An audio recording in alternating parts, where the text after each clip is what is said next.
শহীদ president Ziaur রহমানের ৮৯তম জন্মবার্ষিকী উপলক্ষে আয়োজিত অনুষ্ঠানে বক্তব্য রাখেন বিএনপির ভারপ্রাপ্ত চেয়ারম্যান জনাব তারেক রহমান। দলে অনুপ্রবেশকারীদের নিয়ে এক বক্তব্যে তিনি ক্ষোভ ঝাড়েন দলের নেতাকর্মীদের উপরে, সতর্ক করেন দলের নেতাকর্মীদেরকে। হাফিজ সাহেবের আবার উদাহরণটি আমি টানতে চাই। ওই যে মোটরসাইকেল বহর, আপনারা বিগত ১৬-১৭ বছর অনেকভাবে নির্যাতিত হয়েছেন। আমরা মোটামুটি একটি গড় হিসেবে জানি, বাংলাদেশ জাতীয়তাবাদী দলে ৬০ লক্ষ নেতাকর্মীর নামে বিভিন্নভাবে মিথ্যে ডায়েরি মামলা আছে, নির্যাতিত অত্যাচার। শুধুমাত্র জুলাই আগস্ট মাসে যে আন্দোলন, জনগণের যে আন্দোলন, সেখানে বাংলাদেশ জাতীয়তাবাদী দলেরই প্রায় ৫০০র মতন নেতাকর্মী শহীদ হয়েছেন। বহু হাজার, শত হাজারের মতন নেতাকর্মী বিভিন্নভাবে জখম হয়েছে। আমরা কি এতগুলো বাংলাদেশ জাতীয়তাবাদী দলের নেতাকর্মীরা যারা অত্যাচার নির্যাতন সহ্য করেছে, এই যে ৬০ লক্ষ মানুষ বা তারও বেশি সংখ্যক মানুষ, আমরা কি ওই মোটরসাইকেল বহরের যারা, তাদেরকে সুবিধা দেওয়ার জন্য এই অত্যাচার নির্যাতন সহ্য করেছি? অবশ্যই নয়।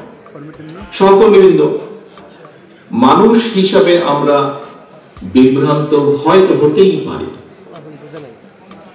কিন্তু যে পরিস্থিতির ভিতর দিয়ে আজকে এই মুহূর্তে আমরা যেখানে এসে দাঁড়িয়েছি, সহকর্মীবৃন্দ, আমি বিনীত হাতে আপনাদের কাছে করজোড়ে অনুরোধ করব, এই ঘর বা এই ঘরের বাইরে নয়, সমগ্র বাংলাদেশে শহীদ রাষ্ট্রপতি জিয়াউর রহমান এবং দেশনেত্রী বেগম খালেদা জিয়ার যত সৈনিক, যত কর্মী আছেন, আপনাদের কাছে বিনীতভাবে অনুরোধ করব, দয়া করে আপনারা ওই মোটরসাইকেল আলাদেরকে ভিড় করতে দেবেন না।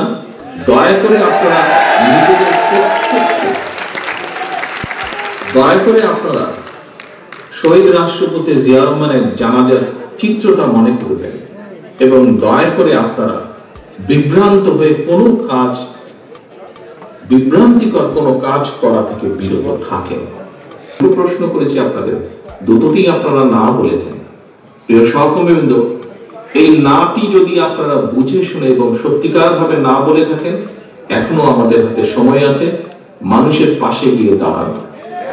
এখনো আমাদের সময় আছে, এখনো আমাদের কাছে সময় আছে মানুষ যেভাবে চায় সেভাবে চলার জন্য।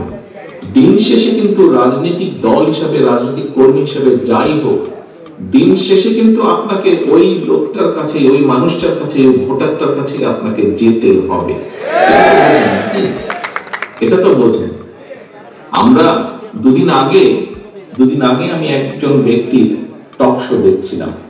উনি কথা প্রসঙ্গে বলছিলেন, সে আলোচক কথা প্রসঙ্গে বলছিলেন যে উনি এখনো ঠিক বুঝে উঠতে পারছেন না, যেই স্বৈরাচার পালিয়ে গিয়েছে তারা আবার মাথা ছাড়া দেওয়ার চেষ্টা করছে।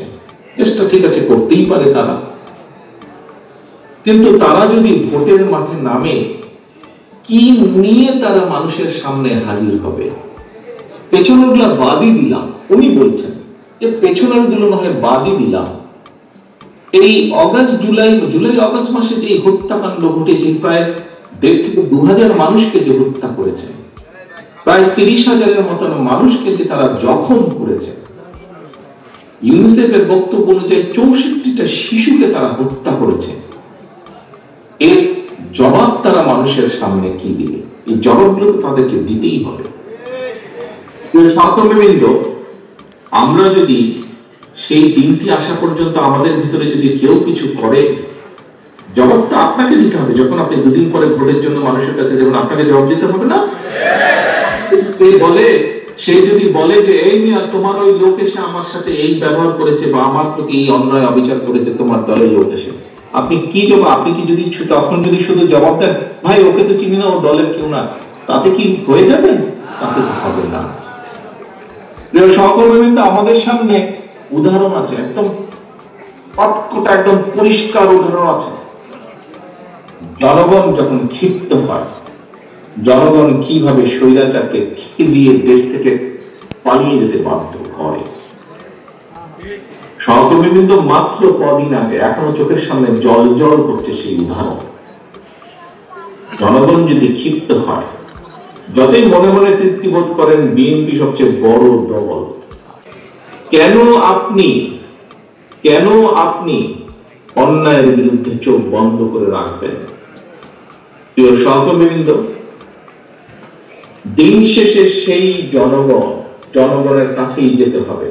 জনগণ যদি মুখটা ফিরিয়ে নেয়, আপনার আমার কিন্তু কোনো স্থান নেই। যত বড় যাই হই না কেন, আমরা নিজের যত বড় যাই না করি, জনগণ যদি মুখ ফিরিয়ে নেয়, এবং নাম বলবো না, কিছু কিছু রাজনৈতিক শক্তি, যেই হোক না, যত ছোট বড়ই হোক না কেন, তারা বিভিন্নভাবে আমাদের বিপক্ষে, ওই মোটরসাইকেল আমাদের কিছু কাজ কামের কারণে তার সাথে আমাদের নেতাকর্মীদেরকে যুক্ত করে কিছু কিছু কথা বলার চেষ্টা করছে। আমাদেরকে সতর্ক সচেতন হতে হবে সহকর্মীবৃন্দ। বারে বারে আমি বলছি, আমি আজকে গত কয়েক মাস ধরে বলছি, সামনের নির্বাচন এত সহজ নয় আপনারা যত সহজ ভাবছেন। নিজের মনে যতই বড়াই করুন, আরে বিএনপি তো শাখা প্রশাখা একদম গ্রাম পর্যন্ত আছে, কিন্তু তারপরে জনগণ ম্যাটার্স। সেই জনগণই হচ্ছে আমাদের শক্তি, জনগণই হচ্ছে আমাদের সমর্থন, জনগণই হচ্ছে শক্তি। জনগণ সাথে না থাকলে জনগণ 5ই আগস্ট দেখিয়ে দিয়েছে। কাজে আমরা যদি ভুল করি, জনগণ আবার কোনো একটা কিছু দেখিয়ে দিবে, তখন কিন্তু পস্তাতে হবে, তখন কিন্তু নাপিত পেশ করতে হবে। সহকর্মীবৃন্দ, এখনো সময় আছে। আসুন আসুন আসুন, আমরা জনগণের পাশে থাকি, জনগণের সাথে থাকি।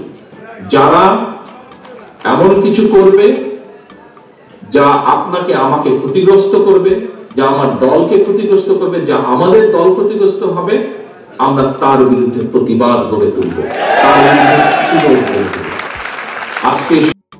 S M Mizanur Rahman, news channel BD, Dhaka.